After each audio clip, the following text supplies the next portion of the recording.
नमस्कार दोस्तों, स्वागत है आपका आज के मुख्य समाचारों में। जी हां दोस्तों, आपको यहां पर देखने को मिलेंगी सुबह से लेकर शाम तक की तमाम बड़ी खबरें, मुख्य समाचार, ब्रेकिंग न्यूज अपडेट्स के रूप में। तो दोस्तों, आप सभी लोगों से रिक्वेस्ट है इस वीडियो को ज़्यादा से ज़्यादा लाइक और शेयर करें। तो चलिए दोस्तों, जान लेते हैं आज की पहली बड़ी खबर। मनी लॉन्ड्रिंग केस में तमिलनाडु के बिजली मंत्री हुए गिरफ्तार। ईडी ने पहले हिरासत में लिया तो फूट फूट कर रो पड़े, सीने में दर्द की शिकायत की।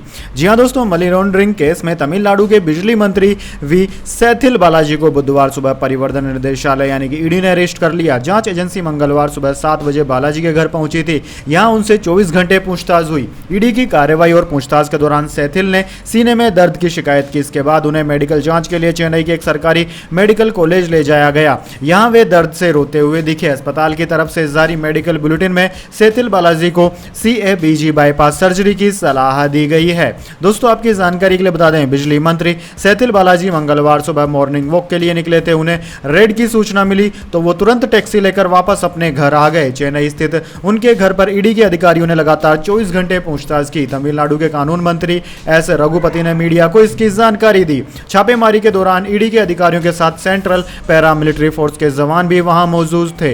पूछताछ के बाद ईडी ने मंत्री सेथिल को हिरासत में ले लिया।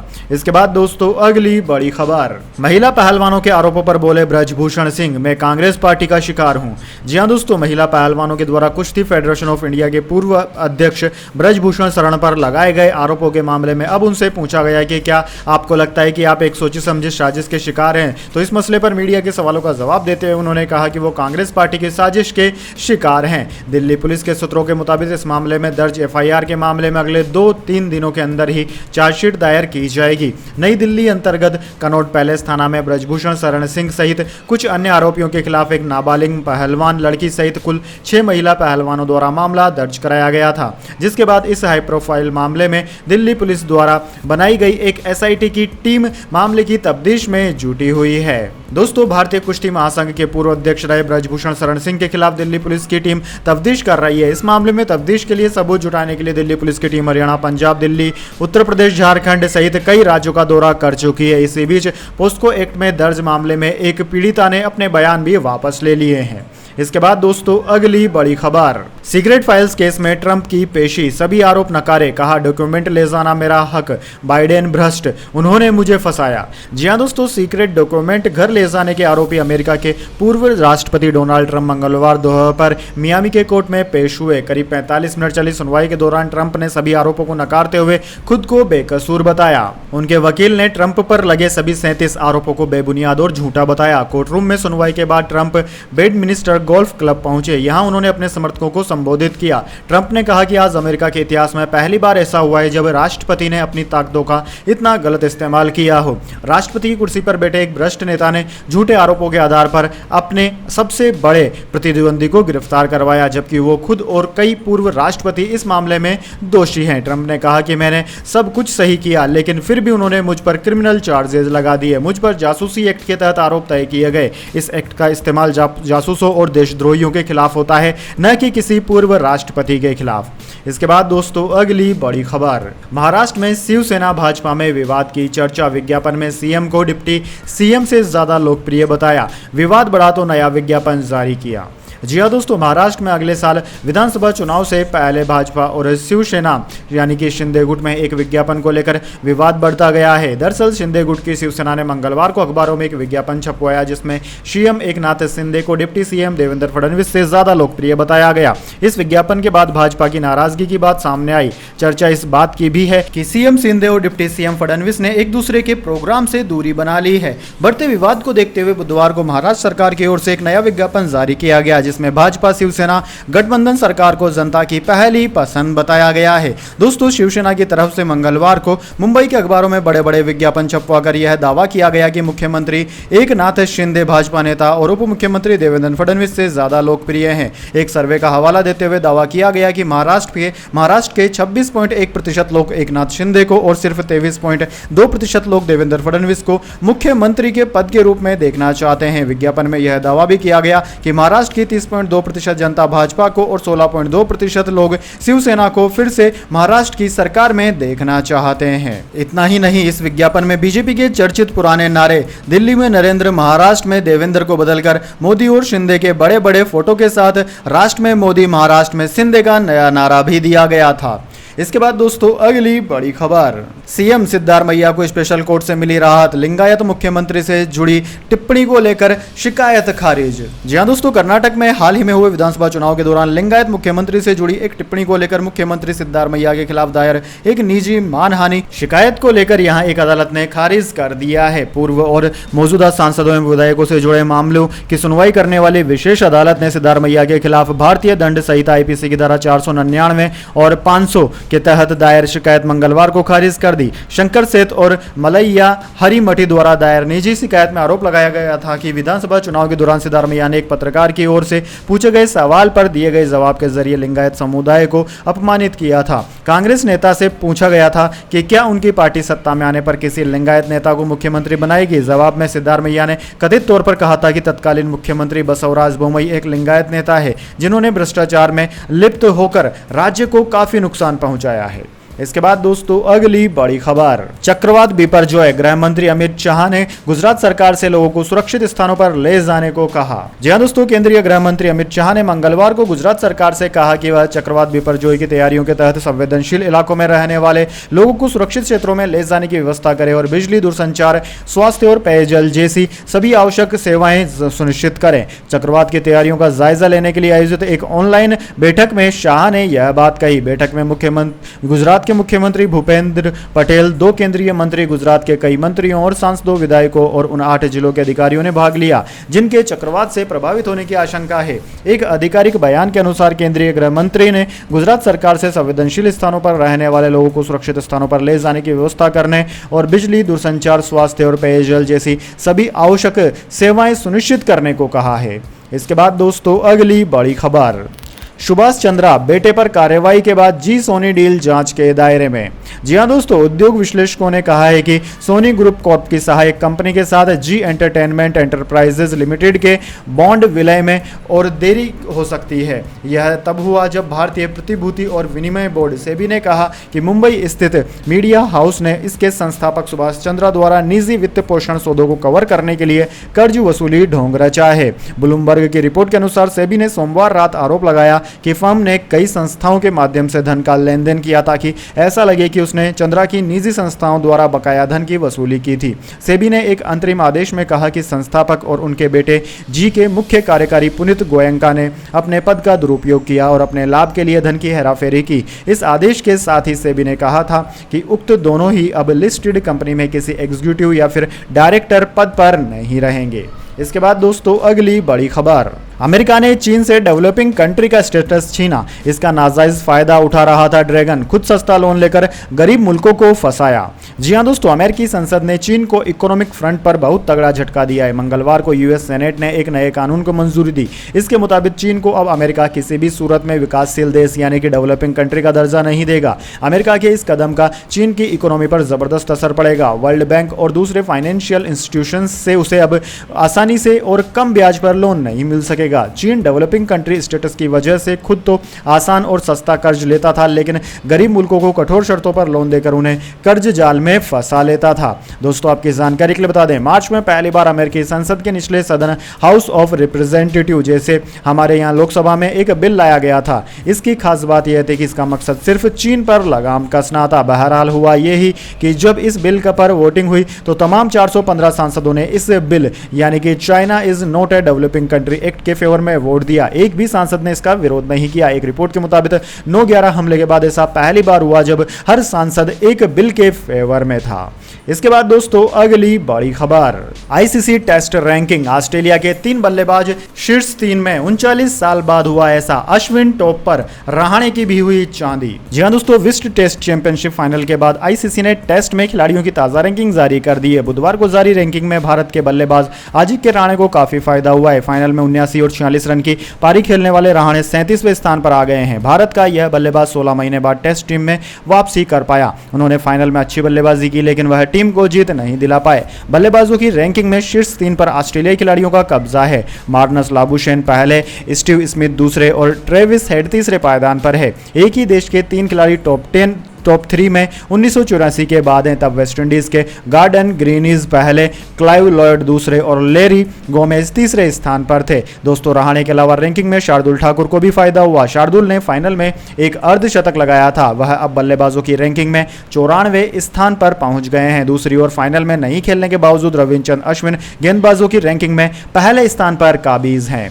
इसके बाद दोस्तों अगली बड़ी खबर, हवाई यात्रियों के लिए खुशखबरी, जल्द उड़ान भरेंगे जेटविंग्स एयरवेज के विमान, किन शहरों के लिए मिलेगी सुविधा। जी हां दोस्तों, भारतीय विमानन क्षेत्र में एक और कंपनी की जल्द ही एंट्री होने वाली है। जेटविंग्स एयरवेज ने बुधवार को बताया कि उसे शेड्यूल यात्री ट्रांसपोर्ट सेवाएं शुरू करने के लिए सभी जरूरी मंजूरियां मिल चुकी है। नागरिक उड्डयन महानिदेशालय DGCA की ओर से भी NOC जारी हो चुकी है। कंपनी जल्द ही यात्रियों को उड़ान की सेवाएं उपलब्ध कराना शुरू कर देगी। कंपनी का मकसद क्षेत्रीय कनेक्टिविटी को बढ़ाना और मजबूत बनाना है। असम की राजधानी गुवाहाटी में कंपनी का मुख्यालय स्थित है। कंपनी ने अपनी घोषणा में कहा कि एयरलाइन आरंभ में उड़ान स्कीम के तहत देशों के पूर्वोत्तर और पूर्वी क्षेत्रों में विभिन्न डेस्टिनेशन के लिए यात्रियों को क्षेत्रीय कनेक्टिविटी की सुविधा प्रदान करेगी। जेटविंग्स एयरवेज की शुरुआत यात्रियों को बेहतर सेवा, आरामदायक सफर और सुविधा प्रदान करने के लिए की गई है। कंपनी अपनी सेवाओं के साथ क्षेत्रीय कनेक्टिविटी में क्रांति लाने की योजना पर काम कर रही है। एयरलाइन DGCA से सभी रेगुलेटरी अप्रूवल और NOC प्राप्त होने के बाद अपने यात्रियों को प्रीमियम इकोनॉमी सर्विस के साथ क्षेत्रीय कनेक्टिविटी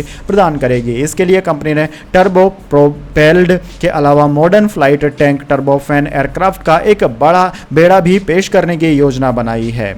इसके बाद दोस्तों जाने अगली बड़ी खबर, लेकिन उससे पहले मेरी आपसे एक छोटी सी रिक्वेस्ट है, अगर दोस्तों आपको अभी तक हमारी न्यूज़ पसंद आई है तो इसे एक छोटा सा लाइक जरूर दे दीजिए, और अगर आपको पसंद नहीं आई है तो बेशक आप डिसलाइक भी कर सकते हैं, लेकिन दोस्तों लाइक और डिसलाइक जरूर कीजिए, क्योंकि दोस्तों यही हमारी मेहनत का फल होता है और इसी से हमें पता चलता है कि आपको हमारी वीडियोज़ पसंद आ रही है या नहीं। तो चलिए दोस्तों जान लेते हैं आज की अगली बड़ी खबर। शेयर बाजार में रही बढ़त, सेंसेक्स 85 अंक चढ़कर 63,228 पर बंद। टाटा कंज्यूमर का शेयर 5.17% उछला।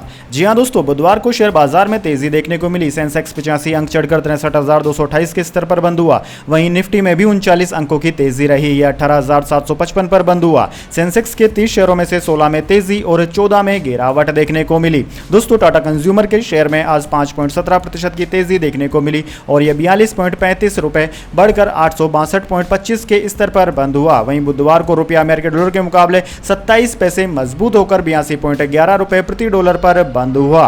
वहीं दोस्तों निफ्टी 50 के टॉप गेनर और टॉप लूजर्स की बात की जाए तो निफ्टी 50 के टॉप गेनर शेयरों में टाटा कंज्यूमर, ग्रेसिम और JSW स्टील रहे, जबकि टॉप लूजर में इंडसइंड बैंक, बजाज फाइनेंस और एयरटेल रहे।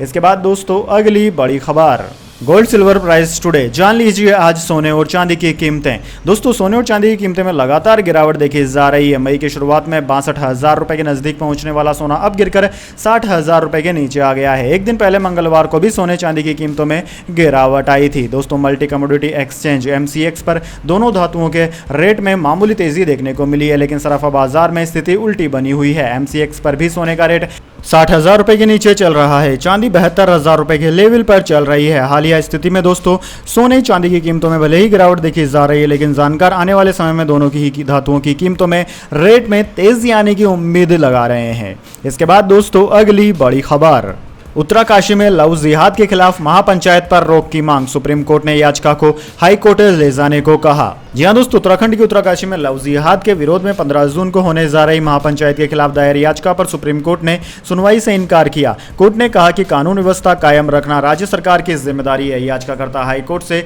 सुनवाई का अनुरोध कर सकते हैं। हालांकि सुप्रीम कोर्ट ने याचिकाकर्ता के हाई कोर्ट के बजाय सीधे सुप्रीम कोर्ट में याचिका दाखिल करने के औचित्य पर सवाल खड़ा किया है। सुप्रीम कोर्ट ने कहा है कि कानून व्यवस्था कायम रखना राज्य सरकार की जिम्मेदारी है। आपने हाई कोर्ट में याचिका दायर क्यों नहीं की? आपको प्रशासन और हाई कोर्ट पर यकीन रखना चाहिए। हाई कोर्ट भी इस मसले पर सुनवाई में समर्थ है। इसके बाद दोस्तों अगली बड़ी खबर, मणिपुर में फिर हिंसा, 9 की मौत, 10 घायल, हथियारबंद लोगों ने मैतई बहुल गांगपोकी में हमला किया, देर रात 1 बजे की फायरिंग। जी हां दोस्तों, मणिपुर के मैतई बहुल गांगपोकी जिले में मंगलवार रात हुए हमले में 9 लोगों की जान चली गई, 10 लोग घायल हुए। पुलिस ने बताया कि रात करीब 1 बजे गांगपोकी से सटे खामेलोकी गांव और इम्फाल पूर्वी जिले में हमला किया गया। हमलावर अत्याधुनिक हथियारों से लैस थे। मारे गए सभी लोग खोमेलोक गांव के हैं। इस घटना के अलावा मंगलवार को विष्णुपुर जिले में भी मंगलवार को हिंसा हुई। यहां फोका छाओ कछाई गांव में कुकी समुदाय के लोग मैतई इलाकों में बंकर बनाने की कोशिश कर रहे थे। इस दौरान कुकी लोगों और सुरक्षा बलों के बीच फायरिंग हुई। इधर मणिपुर की महिला गन सर्वाइवर नेटवर्क की फाउंडर बीना लक्ष्मी नेप्राम ने दावा किया है कि कांगपोकी की खामेलोक में हुई गोलाबारी में 12 लोगों की मौत हुई और 30 से ज्यादा लोग घायल हो गए हैं। इसके बाद दोस्तों अगली बड़ी खबर, 1 लाख का एक शेयर, टायर बनाने वाली इस भारतीय कंपनी ने रचा इतिहास।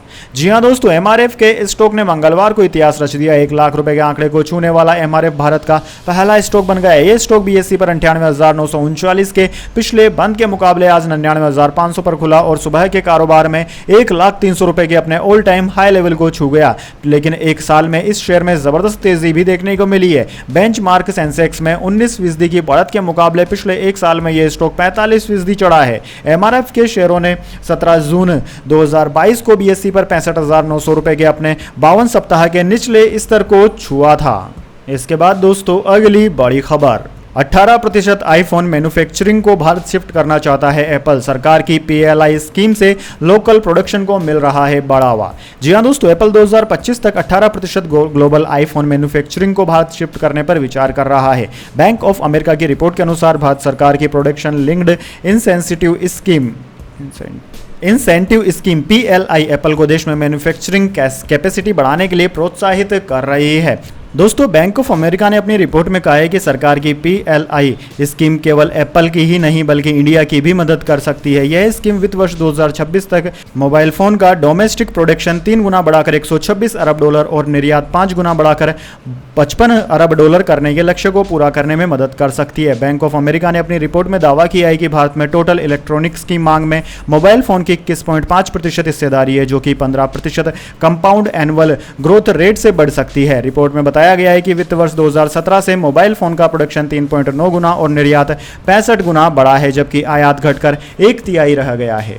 इसके बाद दोस्तों अगली बड़ी खबर, शक्तिकांत दास को मिला दुनिया के बेस्ट गवर्नर का खिताब। सेंट्रल बैंकिंग ने दास को governor of the year award से सम्मानित किया। जी हां दोस्तों, भारतीय reserve bank RBI governor Shaktikanta Das को लंदन में सेंट्रल बैंकिंग अवार्ड 2023 में governor of the year award से सम्मानित किया गया। उन्हें यह सम्मान कोविड महामारी के दौरान लिए गए अपने फैसलों और मुद्रास्फीति के कुशल प्रबंधन के लिए दिया गया है। ऑर्गेनाइजर्स ने बयान जारी करते हुए कहा कि आरबीआई गवर्नर ने कई जरूरी फैसले लिए। उनके कार्यकाल में world leading unified payment interface UPI का तेजी से विस्तार हुआ। उन्होंने मुश्किल समय में भारत का अच्छी तरह से नेतृत्व किया। दास के सामने बड़ी नॉन बैंकिंग फर्म IL&FS के दिवालिया होने से लेकर कोविड-19 महामारी की पहली और दूसरी लहर के साथ यूक्रेन पर रूस के आक्रमण जैसी चुनौतियां आई।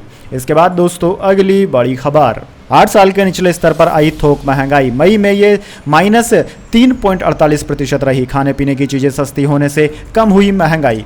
जी हां दोस्तों, 14 जून को मई महीने की थोक महंगाई दर WPI के आंकड़े जारी कर दिए गए। मई में WPI आंकड़े -3.48% रहे। इसके साथ ही थोक महंगाई 8 साल के निचले स्तर पर आ गई है। इससे पहले अक्टूबर 2015 में यह -3.81% पर आई थी। अप्रैल में थोक महंगाई दर 0.92% रही थी। इससे पहले 12 जून को जारी आंकड़ों के अनुसार फुटकर महंगाई दर मई में घटकर 4.25% पर आ गई थी। यह 25 महीनों में महंगाई का सबसे निचला स्तर है।